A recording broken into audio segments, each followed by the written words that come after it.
Training has never been so intense for these 5 floorballers, and given they're about to represent their country, you can understand why. Goalkeeper Mark Hingston was under the pump from his 4 Newcastle and Australian teammates. That includes brothers Chris and Peter Collins, along with Josh Laird and Michael McCallum. Obviously shows the sporting talent that Newcastle has, the fact that we have such a high percentage of players in the Australian side. The side heads to Finland for further training before the World Cup in Zurich next month. The odds aren't great for the Australians, who have just 600 players on the books, compared to floorball superpower Sweden, which boasts more than 100,000. The chances of American Samoa soccer side reaching the World Cup tournament in Adelaide aren't that great either, but they must have improved slightly with news of their new coach. Unwanted Newcastle United mentor Ian Crook leaves tomorrow to coach the side in the World Cup preliminary leg next month. American Samoa is ranked second last in world standings and are yet to win an international. All 6 games of Newcastle Rugby League are being played tomorrow, and it gets no easier for Western Suburbs. Hammered by Lakes last weekend, they face Raymond Terrace. The clash of Easts and University highlights second round action in Newcastle and Hunter Rugby, while Edgeworth hosts the Gunners tonight to start the second round of the NBN Soccer League.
It was in this shallow grave, just 200 metres from a new subdivision at Medowie, that the grim find was made. Found basically an entire skeleton at the scene, clothing, footwear, a dental prosthesis and also a number of other personal items. Police say a man was showing his grandchildren how to use a compass in the Medowie State Forest when he stumbled across the remains. A crime scene was established on the weekend and forensic police scoured 100 square metres of dense bushland on hands and knees searching for any clues to the death. It's believed the bones, which were lying beneath leafy ground cover, may have been there for up to 3 years. Police say it is possible they belong to one of 3 missing Hunter Valley people, and they're not ruling out foul play.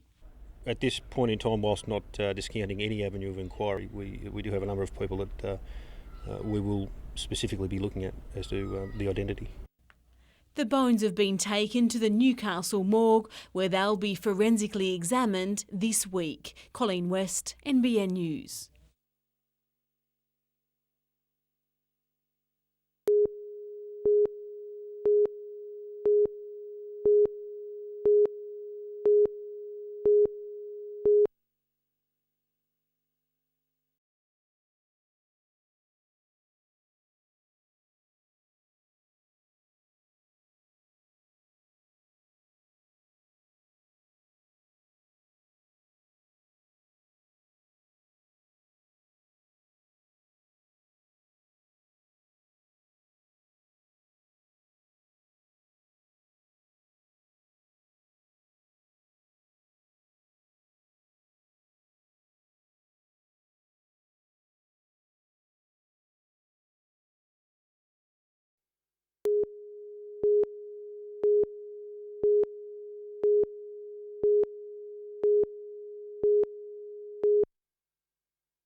Described by many as a lovable rogue, Dan Edwards was just that.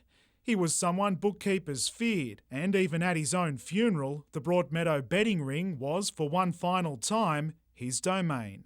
Dan was funny in the racing game. All Dan wanted to do was beat the bookies, that was for sure. Led by his daughter Judith, family, friends and colleagues said their final goodbyes today to a man they claimed displayed the energy of someone 50 years his junior.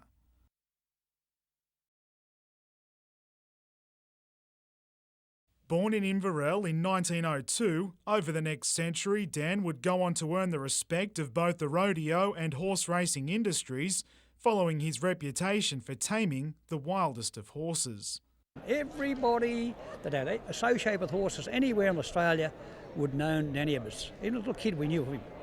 Great man.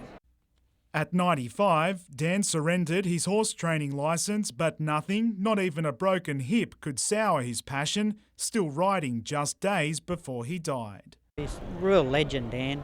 You know, they broke the mould when they made Dan. He's only one of a kind. Adam McIlrick, NBN News.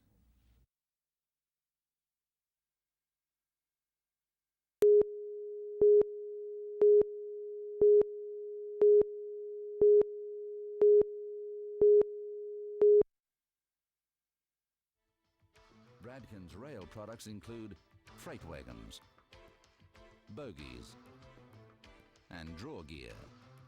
These are designed to suit all gauges, axle loading capacities and operational requirements.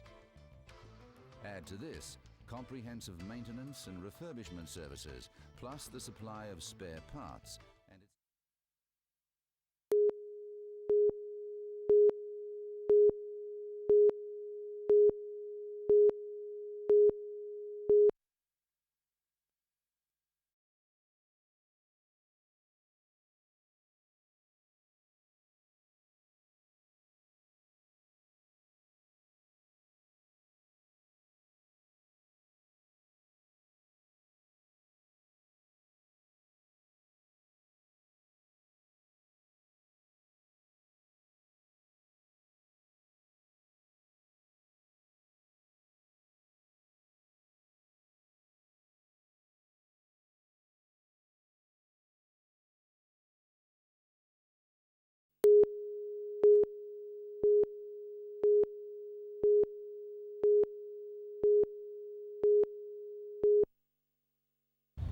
At about 3:20 p.m. this afternoon, the Director of Public Prosecutions contacted the Coffs Harbour Police and advised Strike Force McGuigan that there was insufficient evidence to prefer charges against any player or official from the Bulldogs Rugby League Club.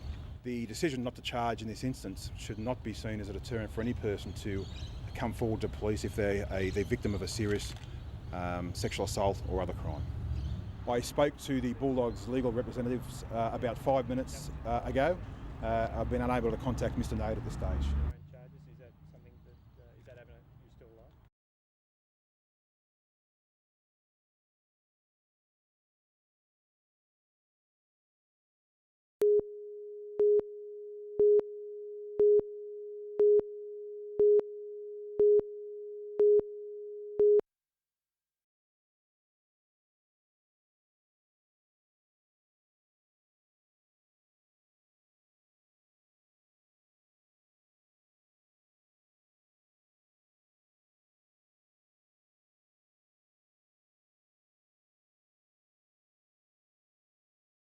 The three most recent incidents of the deployment of the spikes have resulted in the arrest of the offender, no injuries to any other road users or police, and certainly been a huge success.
It's no surprise that Lakes United's form this season has coincided with Brett Clement's time on the park.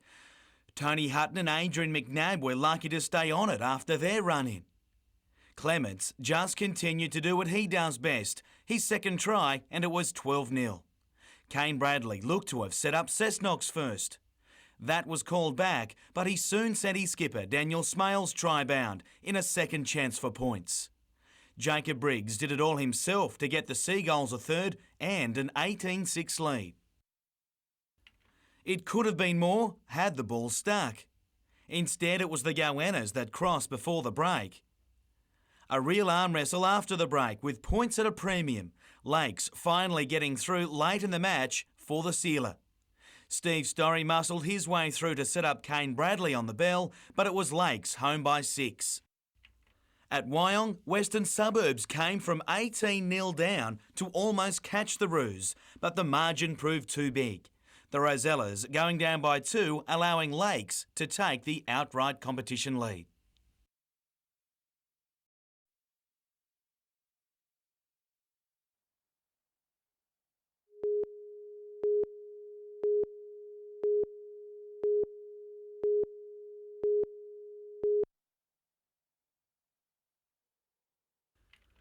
A little overawed, but happy all the same to don the country jumper. I'm a bit speechless at the moment. I just want to get out there, and it's good to mix with the players, that I've got around me, so it's going to be good. In contrast, his housemate Josh Perry was biting his tongue over missing selection as he continued treatment on an injured arm. Cleared of a break, he was still a little cloudy after a high shot against the Rabbitohs, but he can't wait to tear into the Bulldogs and prove his case for State of Origin. You've got to play them players and you've got to get over top of them, so it'll be a good challenge, and they'll probably be a little bit tired after Friday night, so I'll have me fresh legs on and be able to give it to them. With coach Michael Hagan away, the boys can play, and beach volleyball wasn't a bad way to unwind. The 2 competition points not the only thing the Knights earned on Saturday night after a rev-up from the man in charge. And I was lucky enough to be getting stitches in my head and missed it, but they said that he gave him a good old pistol at half time, and it worked. It certainly did. Only minutes into the second half, O'Davis inspired a Knights try before scoring himself in a man-of-the-match performance. And with Ben Kennedy expected back for the Bulldogs, it's another win the whole team wants on Sunday. Jim Callanan, NBN News.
Dawn McLaughlin says she was compelled to write a letter to the Newcastle Herald calling for the boycott as a form of personal protest.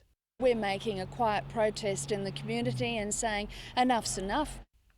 The Bulldogs players have been cleared of sexual allegations surrounding that night in Coffs Harbour, but this footy fan says the game has been tarnished. The Knights season ticket holder says she's received a large response, with others set to follow her in boycotting Sunday's game. This is not about hurting the Knights in any way. I'm an absolute fan of the Knights from the first day, and I don't want to see them lose any revenue or whatever. So it's not about the Knights, it's just a protest. She says she hopes it sends a message to league's bosses and players. We love our sport, but please, if you get to that elite state, then you've got to act accordingly. You've got to act properly. For their part, the Knights are keeping out of the debate, saying it would be inappropriate to comment. They have, however, urged fans to support their team as usual this weekend. Natasha Bayersdorf, NBN News.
Some tipsters were surprised Charlestown had made it this far in the championship, but the Tigers have showed plenty of fight this season and it continued against Birrong. A slow start had them behind on the scoreboard as the Bombers landed plenty of shots right on target. It seemed whatever Charlestown rolled up, Birrong would find the perfect reply. But as the match wore on, they ran out of answers, the home side winning 2 of the 3 rings to take the overall win by 6 shots. They'll now play fellow Hunter club Maitland City in the Elimination Minor semi-final next Saturday, with the grand final on Sunday. It was pretty easy to see what Valentine Bowling Club was celebrating today, with their ladies bringing up 40 years of competition today. In Premier League hockey, Norths had a day out against old rival Souths, Jared Reeves cracking strike giving them first points. As if to outdo his teammate, Dane Pettit made it 2 with a backstick score that doubled the lead. A minute later and it was 3-0 as Norths built a match-winning lead and assumed the outright lead in the premiership. In other games, the entrants, Maitland and the Tigers, were all big winners.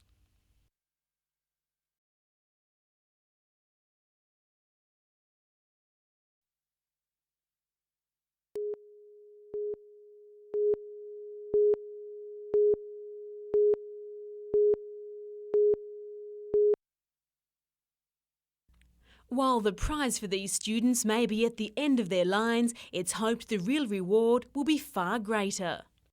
It's a good program for the kids. It keeps them off the streets, keeps them out of trouble with the police. The 12-week program aimed at students who have been caught on the wrong side of the law is teaching them a lot more than just catching some tucker and, of course, the dreaded task of untangling those uncooperative lines. Stay out of trouble with the police, be good at school. And I like fishing because my dad teaches me, and now I've got more experience by coming to this program. Aboriginal and non-Aboriginal students are paired off, the fishing partners working together to make that perfect catch. It's hoped the program, which is being assisted by the Marks Point Fishermen's Warehouse, will break down barriers and teach the kids about tolerance of all ethnic groups.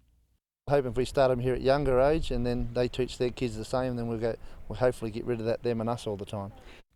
Meanwhile, there's been some good news for the Lake Macquarie PCYC at Windale. The complex, which has been ransacked 6 times since December, has become the recipient of some much-needed community funds and equipment. Colleen West, NBN News.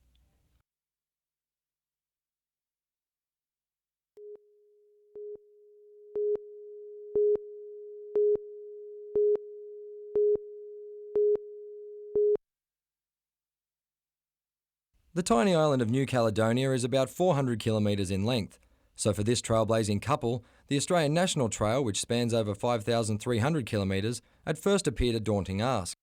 They began their journey in the Victorian town of Healesville north of Melbourne 5 months ago, and the pair planned to spend up to a year on horseback making their way towards Cooktown in far north Queensland, following old country roads and stock routes. And while initially Victoria's tough terrain required extra horses, these days they're all just part of the team. I would say now it's not necessary anymore, but all the horses are part of the trip and part of the adventure, so we keep the 5 horses. And it's a serious commitment, with the estimated cost of spending a year on the trail around $30,000. But the pair believe it's all worth it considering the trail traverses tropical rainforests, rugged mountains, remote dry plains and even snowfields. Currently enjoying a few days out of the saddle in the Upper Hunter, the pair couldn't be happier with their journey so far. The National Trail wouldn't be the National Trail if there were not all those people, those helpful people all along the trail, and everybody has been really nice for us. Mitchell Hughes, NBN News.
Unlike the NRL season, the SG Ball competition runs for only 9 weeks, but it provides the under-18 sides with valuable exposure to the professional game. The Newcastle SG Ball squad will travel to St Mary's in Penrith this Saturday to take on the Rabbitohs juniors in the grand final, and although they're yet to meet this season, the Knights are quietly confident. We've just started to come good now. I think the boys realise just how good they are and that they can go on and they could win the SG Ball competition. Newcastle teams have a proud history in junior competitions, with the Knights winning the SG Ball trophy in 1990 and 2001. Current Knights forwards Josh Perry and Adam Woolnough are only a few of the big names that have progressed through the junior ranks, and this year's team is again chock full of talent. I'd say that 10 of these boys that are the 17-year-olds could go on and could be anything. And although the competition will wrap up this weekend, the rugby league season continues for the boys, with some moving back to their local club sides and others moving up into the Knights jersey flag team. Mitchell Hughes, NBN News.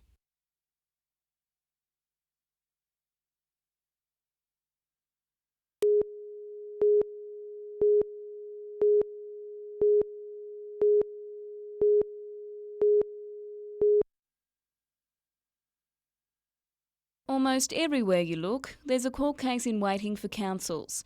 What if the infamous bogey hole boulder had landed on somebody, or a beachgoer dived into a sandbar and became a quadriplegic? Even a child having an unfortunate experience with playing equipment could result in legal action. Councils are being sued left, right and centre about everything. Everything from a small trip on a footpath to multi-million-dollar investments on developments going wrong, and everything in between. Insurance claims cost councils millions of dollars every year, prompting them to take actions to minimise their exposure to liability. So if you ever trip over a footpath, hurt yourself and look to have medical costs reimbursed, expect council to have plenty of paperwork to back up their defence. These people know when they're doing these jobs what records they have to keep and all of those sorts of things, so that when a case does come to court, it's not such a big process of, oh, I don't remember what happened.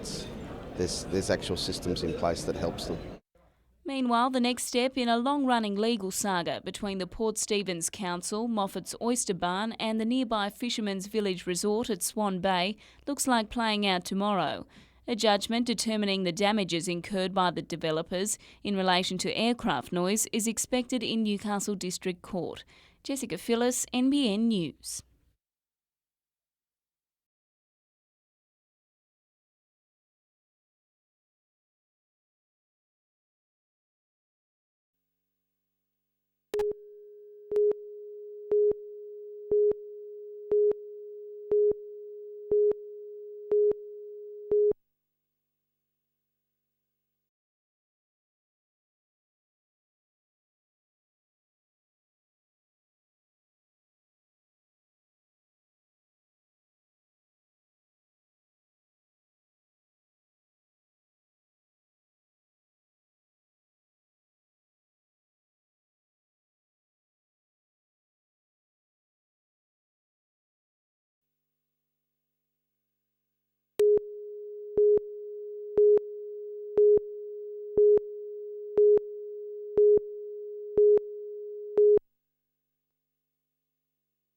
There was all the usual pomp and ceremony at the University of Newcastle last night as Professor Trevor Waring was officially installed as Chancellor.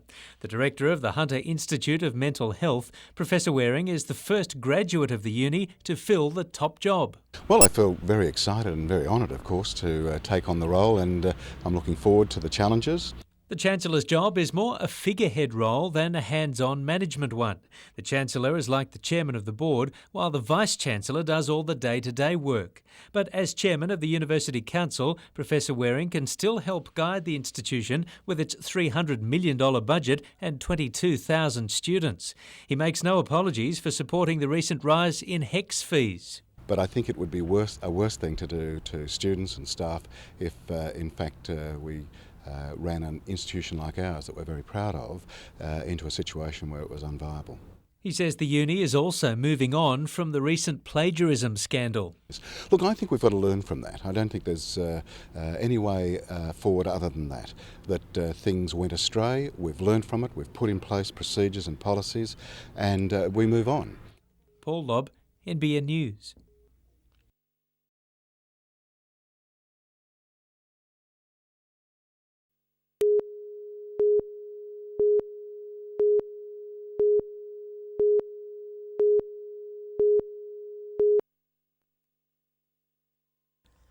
This is the welcoming party that greeted Transport and Hunter Minister Michael Costa when he arrived at his Newcastle office. 250 EDI rail workers giving him a very direct insight into their fears about scrapping the third stage of the Millennium Train contract. Union delegates who met with Michael Costa extracted this sliver of hope. He did leave a crack open in the door a bit for maybe EDI to come back with a counter proposal that suits government's needs in terms of price and design. The Minister is already making contingency plans to ensure EDI's 26 apprentices complete their trade. We will take responsibility for coordinating a transition for the apprentices to ensure that they complete their apprenticeships. Talks are also planned to ask United Ginninan to pick up displaced EDI employees for an outer suburban train contract until the government awards its next major contract for 500 carriages. Assuming competitive bids from local manufacturers, this could be the basis of a very sustainable and more predictable employment pattern. But the union's only train of thought is on an EDI-built Millennium. We need to get the local politicians, the local ALP members involved, and some of them are big supporters of the EDI Millennium train. Gary Blair, NBN News.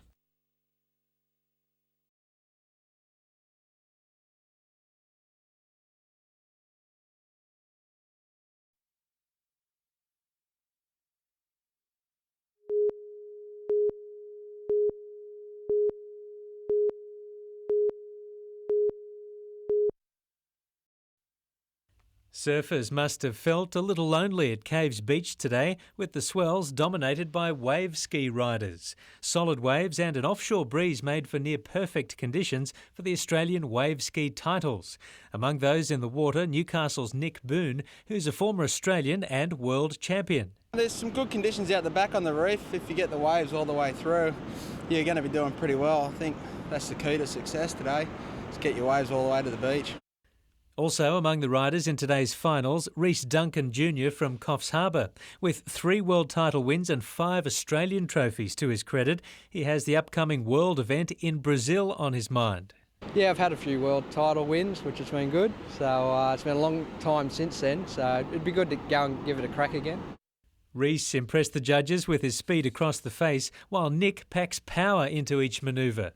Both are keen to add another world title trophy to the cabinet. I am keen. I've been there once before and did pretty well over there. It'd be good to go back and try my luck again.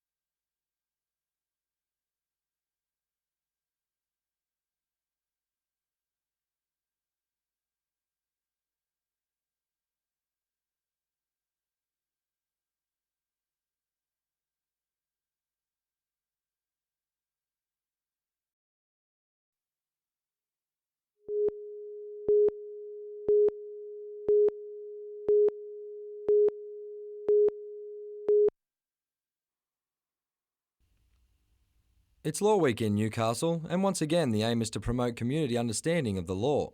Warren Perham believes the week is a valuable way of showing the community that the law is on their side and accessible to everyone.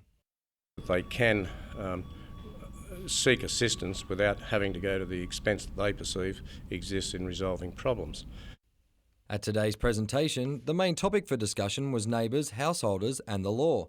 These types of informal discussions aim to inform householders that there are other avenues they can use to solve neighbourhood disputes instead of the courts, such as community justice centres and mediation.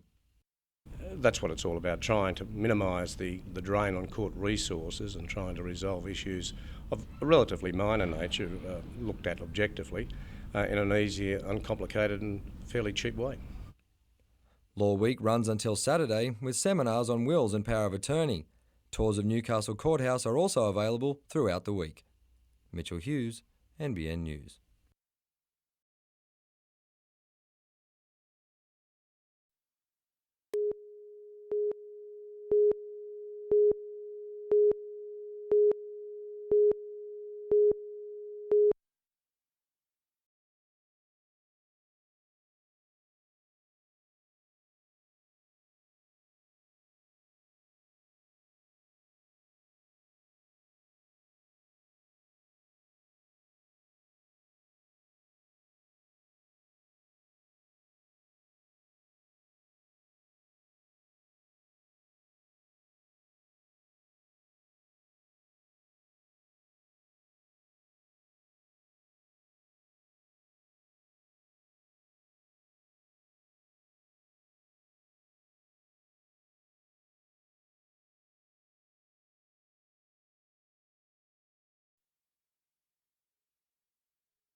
Let's get the kids onto the sporting field, give them some good activity and exercise, and look after their weight for them.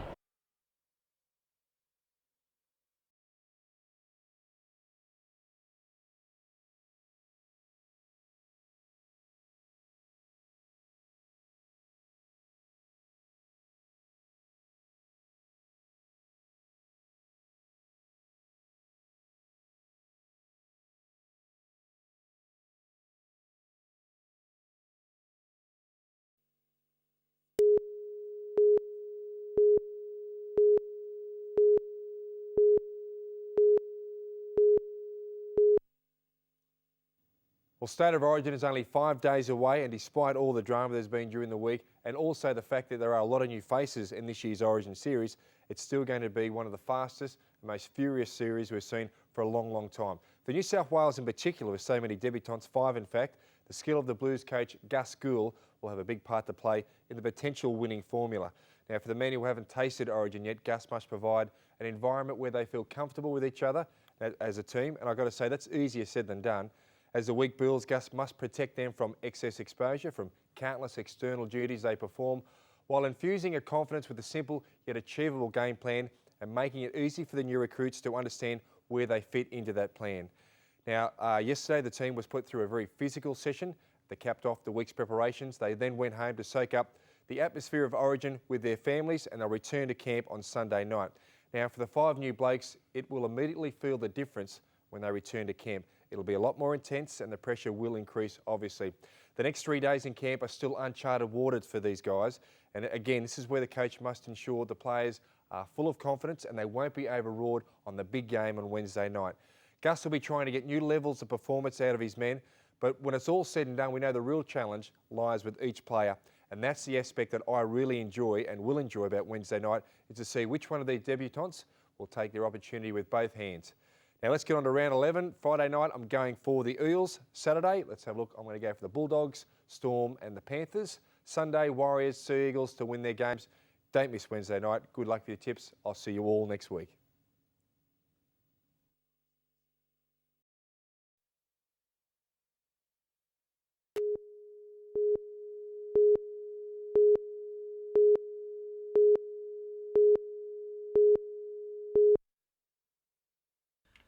Try telling the Knights front rowers that a bye was the worst thing for the club. After a heavy stretch of gruelling football, they've revelled in a weekend off. 10 weeks and up the middle, Josh and Parsar myself, we've been, and Matt Kennedy, the 4 of us, we're really happy to have the break. An imposing side at the best of times. Given Josh Perry's suspension, Woolno is now the club's #1 prop forward. It's a title the young charge shirks at, but not the responsibility that comes with it. With Josh not being there and probably down to 3 front rowers in the whole team, so there's a bit of added responsibility on me and Parsay to start the game really well. And everyone knows the team named to play the Storm could change dramatically before kick-off, with Mark Hughes still to pass a fitness test, while Tamana Tahu wasn't named, given he's in New Zealand ahead of his father's funeral on Thursday. We thought it would be best to leave him out of the picture at this stage and see it as a massive bonus if we get him back. Given the uncertainty, Russell Richardson is now back in calculations, with State centre Matt Gidley also a possible fill-in fullback.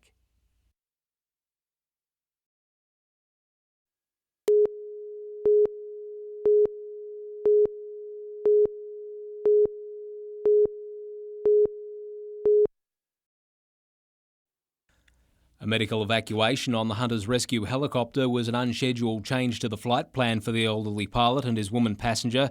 The Noraville woman suffered a broken leg and a fractured skull, while the 77-year-old Noraville pilot broke his ankle after the ultralight the pair were flying made an emergency landing at Martindale, south of Denman. Jeff Thompson witnessed the accident from his home late yesterday. I'd say he was 400 or 500 feet up, and then he just descended into the hill and crashed. We heard the bang, and then we went up and thought we'd better go and look, see if there was anything we could do anything for him. The aircraft was being flown from Broken Hill to Warnervale when engine trouble developed, forcing the pilot to make a mayday call. While trying to find possible landing sites, it appears he opted to try an uphill glide. However, the ultralight slammed into a 5-strand barbed wire fence. Help was quickly on scene with an Air Force Hercules assisting the rescue operation. I think that's what he was doing. I don't know, I'm not sure, but there was some sort of plane flying around over us 3 or 4 times. Nearly till the ambulance and they'd got there at any rate. Gary Blair, NBN News.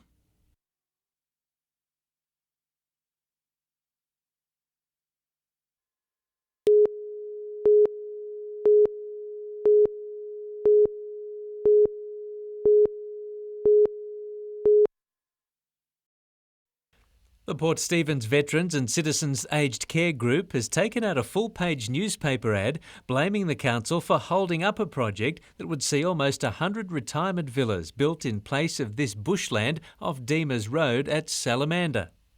Well, council officers have not dealt sympathetically with it, and that's a charitable view of what they've done, really.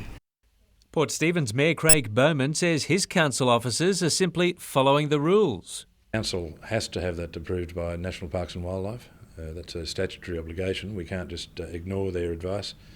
And National Parks and Wildlife refused to give their approval, which led to us having to refuse the development application. The Aged Care Group runs retirement villages at Fingal and Shoal Bays and has already taken the council to court. That cost the ratepayer $70,000, just to find out that our council staff were in fact correct. Bill hopes a new development application for the $26 million village will meet council's approval. I can't come to any conclusion that I could truthfully say this is the reason that they've done this to the people of this area. Paul Lobb, NBN News.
If film is their religion, then last night thousands of worshippers made their way to Wheeler Place in Newcastle for a final briefing before the 24-hour filming frenzy began. After receiving a list of items and locations which had to appear in every entry, some crews spent until the early hours of the morning planning their hectic shooting schedules. Come sunrise, and locations around the city were overrun by crews jostling for position. Yeah, the locations are really tricky, just because there's other filmmakers around sort of trying to do the same thing. But I guess that's the nature of the competition. With no editing allowed, budding directors were repeatedly uttering that word, hoping to get every shot in one take. And despite the unpredictable weather, crews were confident of finishing by 9 p.m. We're more than 2/3 of the way through. It's been pretty sort of frantic, but we're really happy with the progress that we're making. Once again, the shootout has attracted crews from outside the Hunter. This group of high school drama students from Sydney using the festival to fine-tune their acting skills. We do have to rehearse a lot because you only have one take for each thing, so it is a lot harder, but it's like an extra thrill. The top 10 films will be shown at Panthers Newcastle tomorrow night from 7. Mitchell Hughes, NBN News.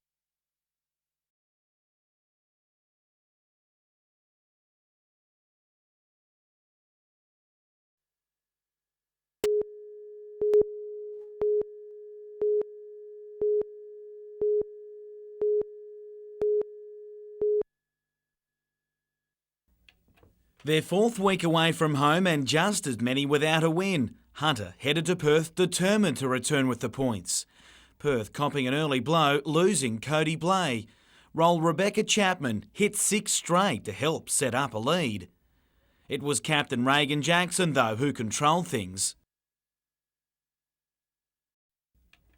A former Australian A rep, Jackson had a hand in most things, with form that wouldn't look out of place in the country's top team. Perth had some plays of their own as they kept in touch. Hunter, though, just too strong early, leading by 10 at the main break. Ali Tucker worked hard to maintain the margin in the third term. The Jaggers easing off in the last quarter, which would have annoyed coach Maria Lynch, but after a tough month on the road, a 14-point win was welcomed all the same.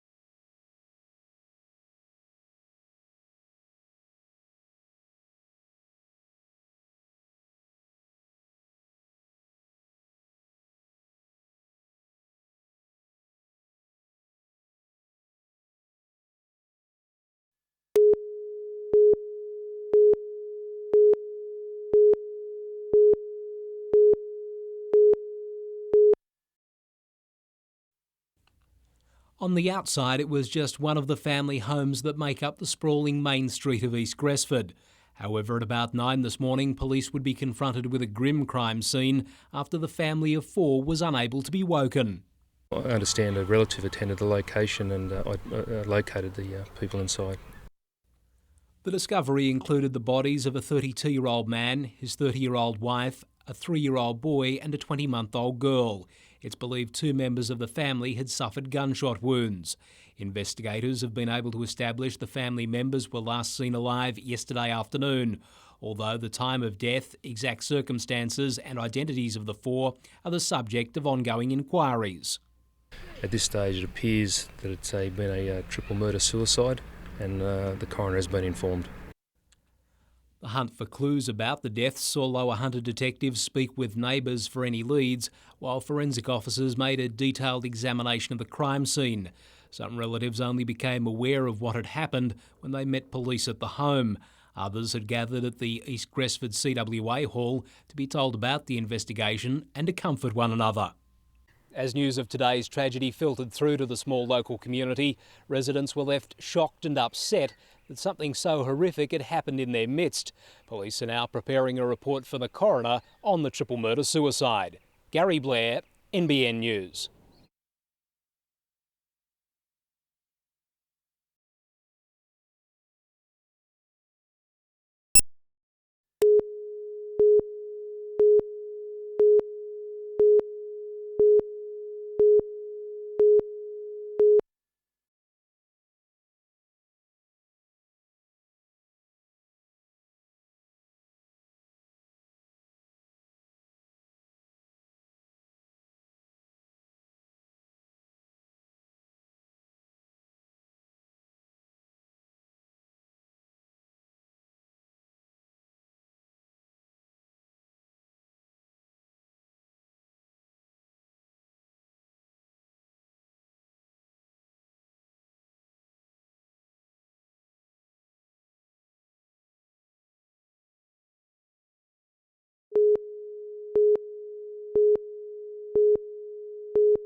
This former backyard business is now spilling out of its new premises at Gateshead.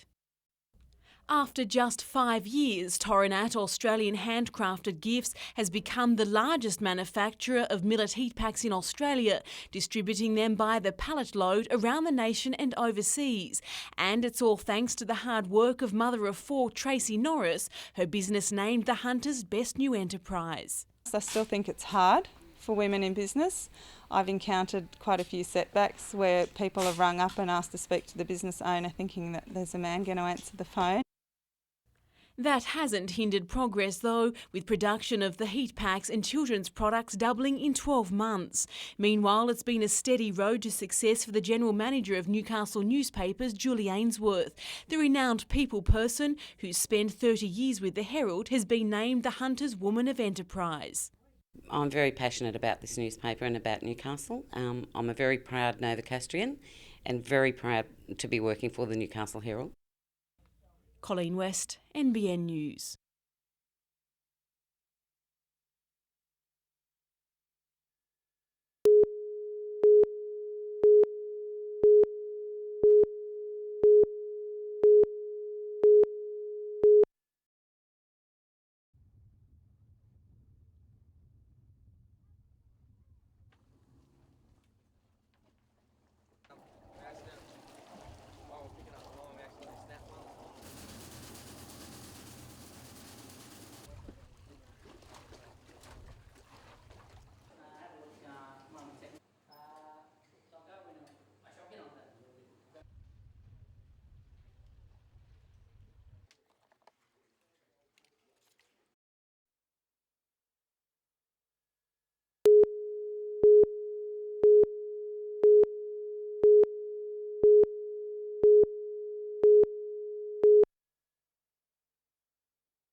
There's no doubt it's the Jaegers' biggest match this season, and the entertainment centre is taking no chances.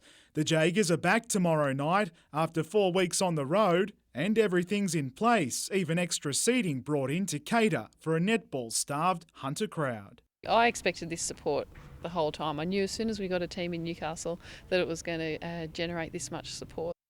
And they're going to need it. The Swifts are no easy beats and have dropped just the one game this season.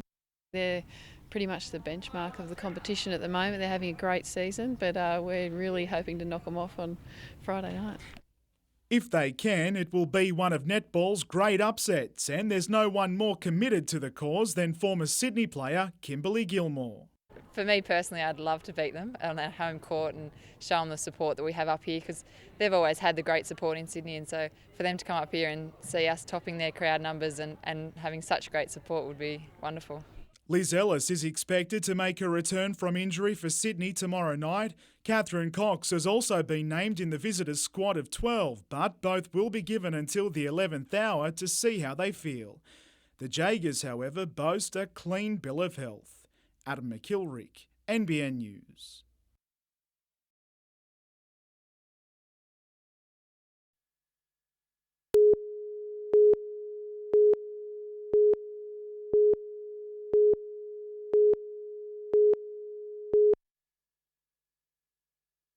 These pilots left Williamtown this afternoon with Darwin in their sights. 22 FA-18s from the base's 3 and 77 squadrons will be in the Northern Territory tonight, preparing for 3 weeks of rigorous combat training.